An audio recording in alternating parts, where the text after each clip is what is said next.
At 6:39 and 40 seconds because I've got a pinpoint clock here in WX Studios. And I'm Eddie Cotton alongside me, Sam Beiseisen.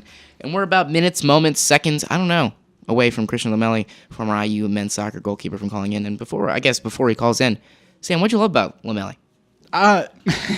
Mostly just him being a Crown Point kid. I knew him a little bit in high school, so that was always kind of cool. I always like seeing people I knew back in the day go on to bigger things. Weird career. Spent a couple years at IUPUI, transferred here. As we mentioned before, supposed to redshirt like twice. Never did. Graduated after last year being the starter down the stretch. And now he's calling in. So we have Christian calling in. Mr. Lomeli, how are you doing? Hey, how's it going? It's going swell here in the studio. How are you doing? I'm doing great. How are you all? We're good, Christian. Sam here, Eddie there. Eddie just welcomed you in there. But no, we're glad to get a hold of you. We appreciate you taking some time out of your day. I mean, what are you up to right now? I mean, we were talking about this before the show because we've been going back and talking to people like Xander Diamant, just people who have left their respective programs. Obviously, you used up your eligibility last fall. So what's going on in your life with soccer, with school? What's going on? Well, I actually am still helping out with the team. I'm kind of taking over like an undergrad assistant position right now. But I just got a call, about a week ago to come in. Today was my first day with Indy 11 with a little trial run for the week. And if things worked out, maybe go full time with them. So that's what I'm at right now, and things are going pretty good right now. So, I mean, that's wild. I mean, So what was kind of the process of one wanting to stick around and do some sort of assistant job with IU? Because obviously you said before you're still finishing your degree, so I'm sure that kind of played into it. And then how did the 11 kind of pop up seemingly out of nowhere? Well, I mean, I've always wanted to coach, so I knew that this position was open, and I thought, why not take advantage of it? And then with the Indy 11 thing, it was actually pretty random. I'd actually stopped playing soccer for about like 2-3 months, and I got a random call. I'm pretty close with the goalkeeper coach there, John Bush, great guy, and he just shot me a text and asking me what I was up to, and I couldn't pass up the opportunity, so I took advantage of it, and here I am today, just training with them. I mean, you've talked before. I mean, you have kind of professional aspirations. Were the 11 ever kind of anything that was even on your radar? I mean, you had trained before with the Chicago Fire Academy, right? And then obviously came to IU after 2 years at IUPUI, so you were kind of around the 11 in that area. I guess, were they at all even on your radar? Well, I actually played on the summer team. It was like a college team. It was the Indy 11 MPSL. Okay. And so I'm pretty sure they came out to a couple games. So, I mean, maybe they've seen me, maybe they haven't. But like I said, me and John Bush have like a pretty good relationship. So we've known each other over the years. He actually was at Chicago Fire when I was in with them with their first team for a while. And so he kind of has a gist, what kind of player I am. And they were looking for a third goalkeeper. So, I mean, he kind of, shot me a text, and that's kind of how it ended up randomly landing there. So. Now, you mentioned you had stopped playing soccer for a good 2 to 3 months. Were you assuming that, I guess, pro aspirations were not down the road, or? Well, I mean, the window started closing a little bit. I was always going to try to stay sharp, at least until I finished my degree. But yeah, I was taking it a lot easier than taking it as like a full-time position. So yeah, I kind of was not really doing much. I was just more focused on school and like the undergrad position. So when this came up, it kind of caught me with a little off guard. But I guess I'm getting back to my sharpness level. So we'll see how it ends up going. Yeah, I mean, I can imagine that's I mean, is it? You go cold for a little bit. I'm sure it takes a while just to find the groove again, or can you pick that up? Like, is picking it up slow, quick, or does it feel like you've been taking time off? I mean, it seems like you're almost used to those breaks to an extent when you have to go to the weight training and everything between spring and fall. But is it hard to pick up again?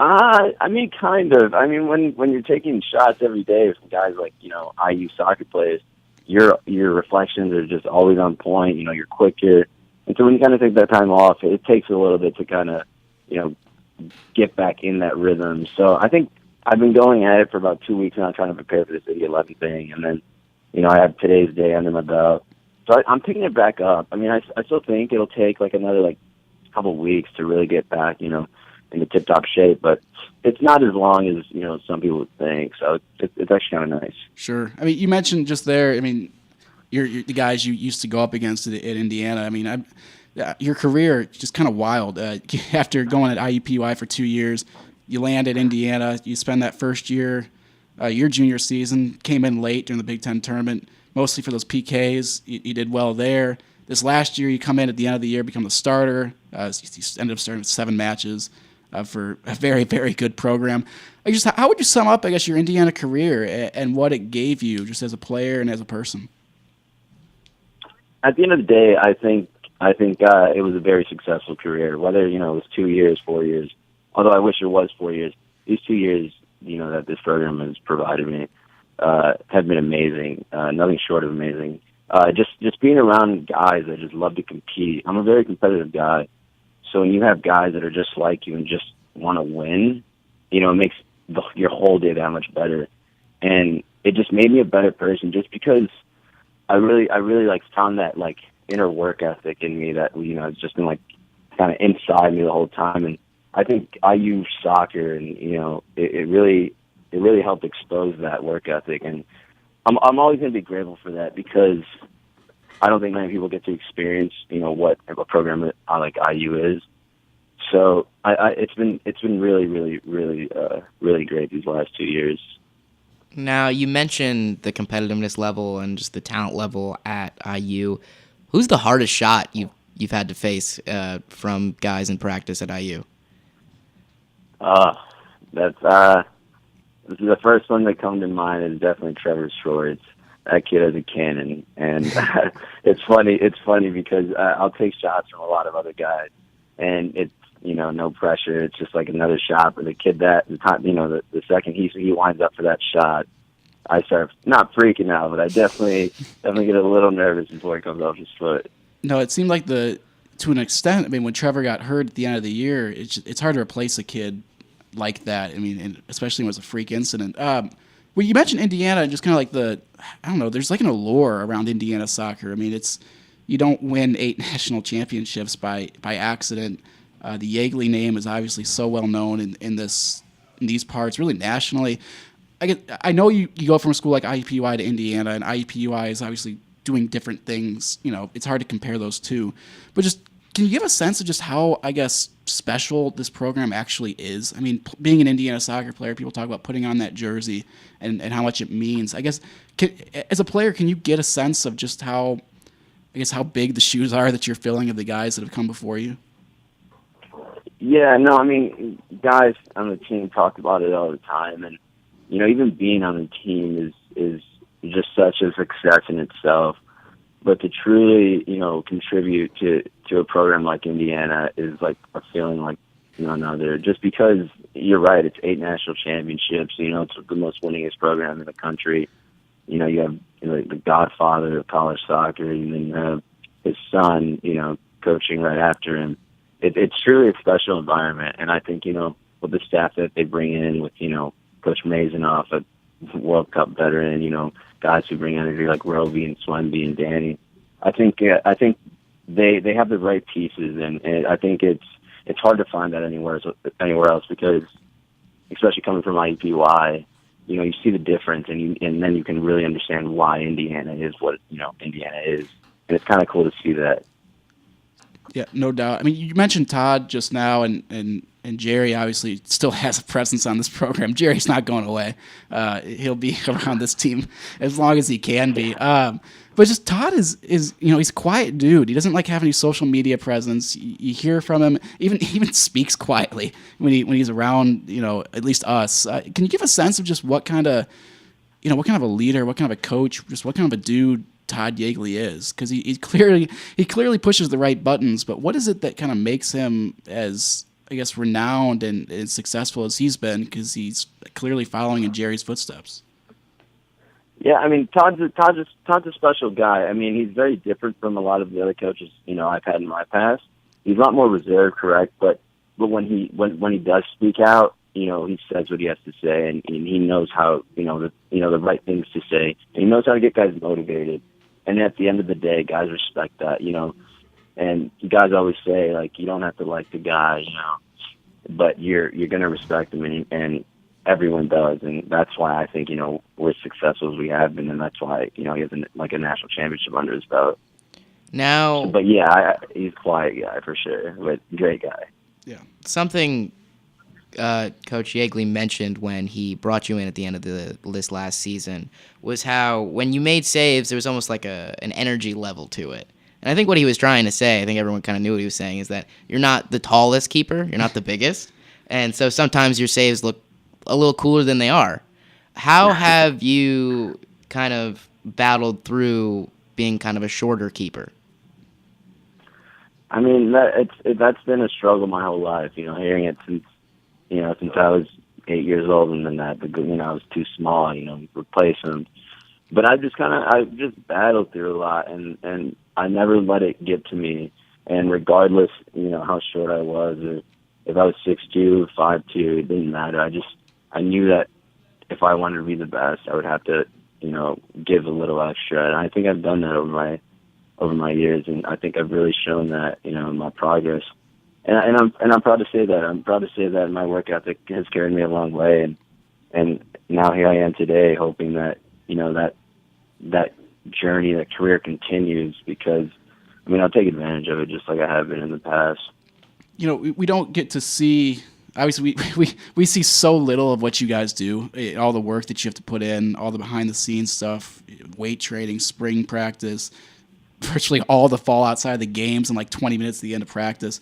I guess just what was kind of the most rewarding part of being an Indiana soccer player, and maybe what was kind of the most difficult part, because it's an investment. You guys are working your tails off. What kind of stood out on kind of both ends of the spectrum? What was really great, and what kind of honestly sucked about being a college athlete?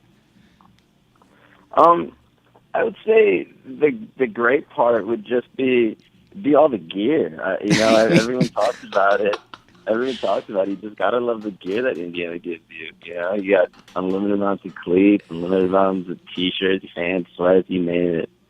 No, but in all seriousness, it's just nice.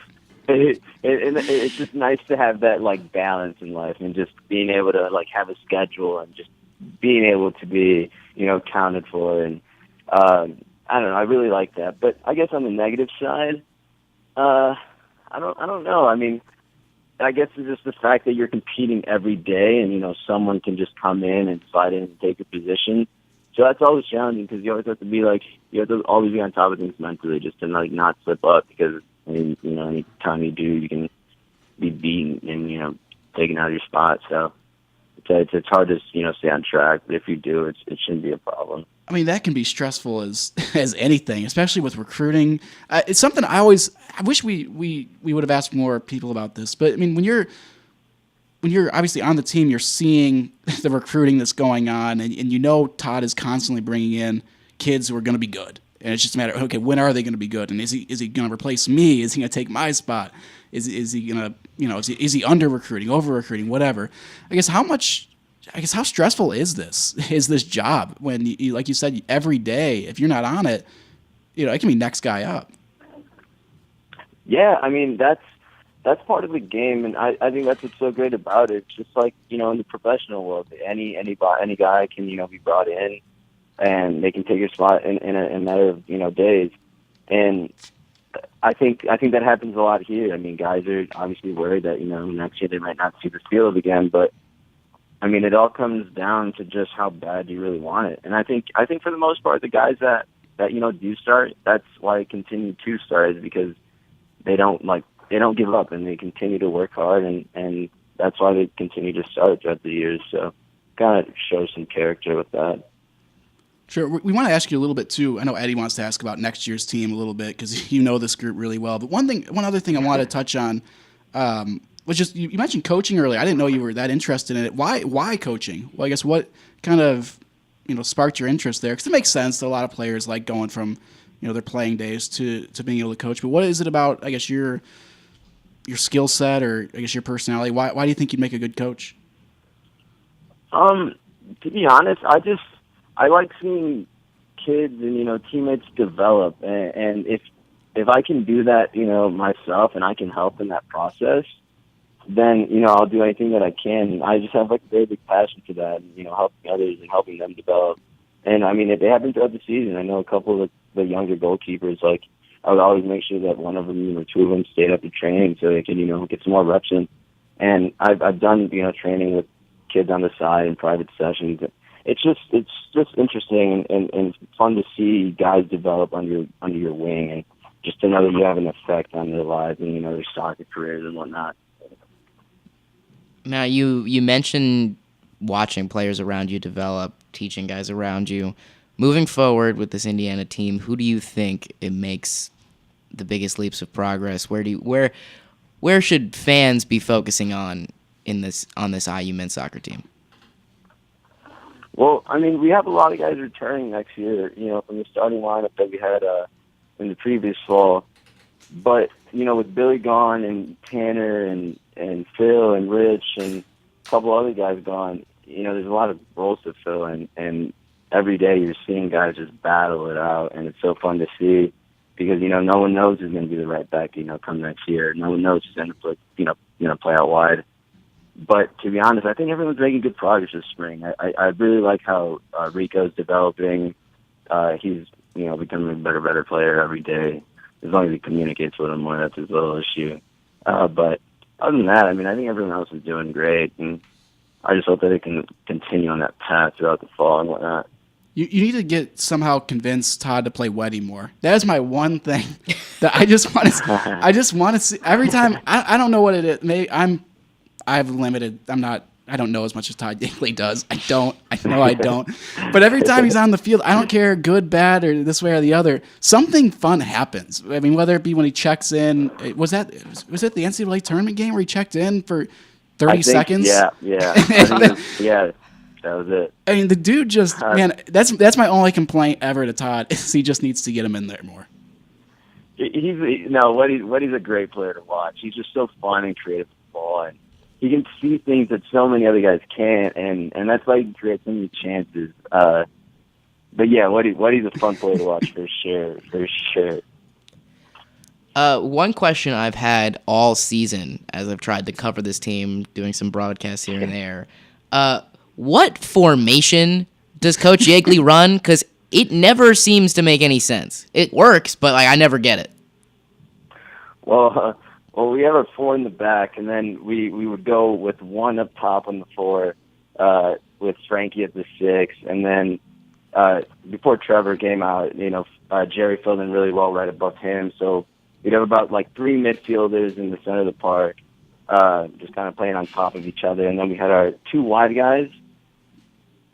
And then we had our guys up top with, alternating like Shoddy, Corey, Rich. So it was kind of hard to tell because we were always running all over the place defending because that's what we do. And we love that. But I think Coach has it set up pretty nice in there. I think it's worked out pretty well for us. I mean, that's Indiana soccer right there. I mean, that's Yagley. That's vintage Yagley. Oh yeah. That is we're going to defend. You're going to get so frustrated. You're going to slip for maybe 15 seconds, but then when you do, we're off in transition and somebody's going to score. And that's all we need. Yeah. And then once you're down 1-0, exactly. You're not coming. I mean, was that style fun? I mean, I'm sure for a keeper that's great. And that can be a ton of fun. But I can just see it seems like it takes a special kind of mindset to say, the numbers might not be there, it might not be the flashiest soccer, but we're going to frustrate the heck out of these other guys. Yeah, I think that's the best part about IU soccer is, you can be the best player in the world, but you might not fit to our system. You might not have that mentality, that, defend and grind mentality that we kind of try and breed and, push into, our team. And I think that's what's so cool about it because it's so frustrating to see it. Now, I'm sitting in the goal just laughing because you can see how frustrating this play is. But at the end of the day, I mean, I love it. I just love defending because obviously I'm a goalkeeper, but It's so fun to watch. That's what's winning us games a lot of the time is just hard defending and just being, persistent with it. Yeah, I mean, because great, you got through the midline, and then you got an All-American and Grant Lillard back there, and three other dudes who could easily replace him, and then you got to get through the keeper. There's just no getting through it. Exactly. It's awesome. A question I've had all season as well, not Yeagley revolving, it's more around this discussion, is when you've got a defense as effective as IU's, how do you handle facing like only 3 shots an entire game? How do you handle having to pretty much wake up every 30 minutes for one shot? Like, No. I definitely agree that it can definitely be boring back there at times. But I guess I just like to stay focused through communication with the guys, because if I don't, then I'll probably end up falling asleep back there. But I would just say staying as focused as possible, just like through locking the defenders in the back and making sure they're staying connected and making sure we're not slipping up in areas that we normally wouldn't, because it's a long game, 90 minutes, maybe even longer, and to keep your guys focused and energized throughout this whole 90 is kind of difficult. And I mean, you just got to bring that energy and burst, and I think we do that just fine. So, now, how pivotal was your role in the means of communication with your back line? What are you usually saying to the guys in the back line to keep them organized? Well, I mean, I just, they can only see so much. I can obviously see the whole field, and I know what's going on behind their backs that they normally can't see. So, I'll send them little commands, the least the better. I'll just say the simpler things like left shoulder, right shoulder, step, squeeze in, little things like that. But, at times, you do got to get on them. Sometimes I'll even throw some bad words in there just to, wake them up a little bit. But that's pretty rare. That's pretty rare. Whatever you got to do to wake kids up. I mean, that's what it takes. I know we appreciate all your time here, but just a couple more things for you. Problem. Just these next few weeks. I mean, obviously you got apparently the 11 to potentially be knocking on your door here. School, I'm sure, isn't getting any less busy. Coaching might be a cool gig for you. Just how are you planning on managing your time these next few weeks when you got seemingly 5-6 doors open where you got to figure out where you want to go? Yeah, no, it's been a lot, especially with this Indy 11 thing just popping up out of nowhere. Making plans to potentially live somewhere else there, and then trying to balance school, and econ isn't the easiest major, so guys, stay on top of these classes, and then still make it to practice in the morning with the guys. But I guess, like I said, I've been doing it for my whole life, just having like a schedule set and whatnot. So at the end of the day, it's not too bad. It's just adjusting little details here and there in my schedule. What was the most rewarding part of this whole thing? Just deciding to come to Indiana, because I know that's a big jump. You're obviously accomplished at the high school level at IUPUI, but to make that transition halfway through your career, when you knew that Colin Webb was here in the same grade, that's risky. But what kind of made it worth everything in the end for you? At the end, I guess what made it all worth it was just being able to play again, and that could have been a thing that I would have never played again had I not chosen to come here. And because I did, I was granted so many opportunities. I was, able to travel to so many places and, put on the jersey for Indiana. And it's a big thing, and a lot of people don't really understand, how big Indiana soccer is. And so to be able to put that jersey on, it still sends like chills through my spine. So that's honestly been the greatest part about it, and just meeting all like my friends and the coaching staff and people I met through this program. It's been really great. That's awesome. Eddie, got anything else for Christian? One last question. I'm glad you did this, because last interview you messed up. I had like 3 more questions. You cut it off. Hey, that's why I asked. All the way back in time to high school days, you've got like the craziest story ever that obviously I included in every broadcast I had that you played. Yeah, Christian, for full reference, so like Eddie is from New York, and he knows nothing about Indy. I mean, a little bit. The only thing he knows is that I'm obnoxious about the region and everything there is about it. The second he found out your senior year at Crown Point, he became like this obsessed like fan with it. So I warn you, whatever he's about to ask, it's going to be directly about that. Eddie, go ahead. You can finish. Well, the side point is every time you made a save, I said go Bulldogs, which made no sense ever. But back in high school, you had the story of PK specialists dreams where you won, I believe, 1 or 2 games off PKs where you hit the game-winning 2. PK. You won 2 games on your own PK. What was that experience like, and how much of a high school legend are you now? I don't know about a high school legend, but yeah, those PKs were a good time. I came up. I just remember I was the 5th shooter in them, and every time I was the last one to shoot to close it off and win it for guys, and it was semi-state and then semi-state final to take it to state.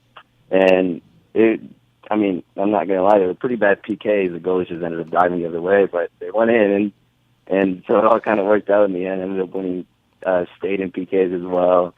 So it doesn't stop there. Yeah, it kept going. Yeah.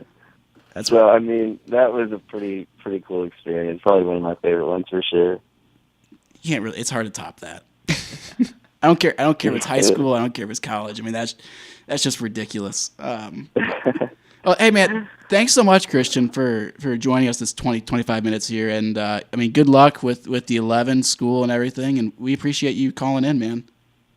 No, thank you. Thank you for having me. It was a blast. Awesome. I appreciate it, Christian. You have a good night. You too. Thanks, guys. Christian Lomeli. That was sweet. You know, full disclosure, when we first started talking about the Tall Trio having, rotating guests, I think Christian Lomeli was like the first name we mentioned. And we're like, we got to get Christian. Because he's literally like means the world to me for some reason, and I don't know why. I think he's a fixture of our relationship, Sam. He represents what our relationship is, because you got me fixated on Crown Point High School athletics, and then when I found out there's a Crown Point High School legend on the IU men's soccer team, I ran with that, and that's why for my birthday you got me a fake signed Christian Lomeli poster, which you signed yourself. Oh, I forgot about that. I have it hanging up in my room. Oh, well, it's a good thing we actually didn't bring it up. Hey, Christian, by the way, I have a fake signed poster of you. How does that make you feel? No, I'm not going to bring that up. But he's a fixture of the Tall Trio and the relationship we have. In a weird way, this is going to sound so weird. Christian Lomeli is a big cornerstone of our friendship, and it's the weirdest. It's weird. It's odd. I don't think we'd be friends if it wasn't for the Bulldogs. Go Bulldogs! Man, and you could hear him laugh in the second you mentioned Crown Point, because he knew where it was going. He was good. Because that's the thing, is he stopped at semi-state, or I think he said quarterfinals and semi-state, and he wasn't going to go to and state. Like, he did it all 3 levels. The kid was just. Some people are born to stop rubber balls from going into nets.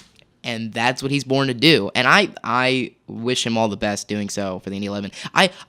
This was enlightening, because I did not know he was going to go the coaching route. No, that was news. I always thought he had the pro aspirations in the first place, and he was pretty darn good. And I think it's very justified the Indy 11 are calling his name. That's awesome. I mean, I hope the kid makes it. I'll start going more 11 games. Oh, sweet. I don't even care if clearly, he said they would need a 3rd goalkeeper, which is, for listeners who may not be the most avid soccer fans in the Tall Trio, typically you run with 1 goalkeeper at a time. You only play 1. That's a joke. But yeah, no. So Christian, I'd go just to watch him sit on the bench. Yeah, he'd be good at it. He'd probably be better at playing, but no, he would be better at playing. But that's just. But either way, it would be a great experience, and I really hope that he gets to be a part of that. And also that whole high school story, just from a broadcaster's perspective, that's a story that'll follow him no matter where he goes, because that's how us broadcasters work. I'm part of a group now where every one of us share that same cool tidbit story. If he plays for the Indy 11 at some point, Lord knows the first thing they're going to mention when he's out there. Did you know this guy hit the game-winning PK and on his way to a state championship? Twice? 3 times? Did you know that? Guaranteed. Every broadcaster is going to follow him with that. Just like you're going to follow us as we move on into this break. And you're listening to the Tall Trio. I'm Eddie Cotton alongside me, Sam Beiseisen, and you're listening on WIOX 99.1 FM. You're home for Hoosier Sports.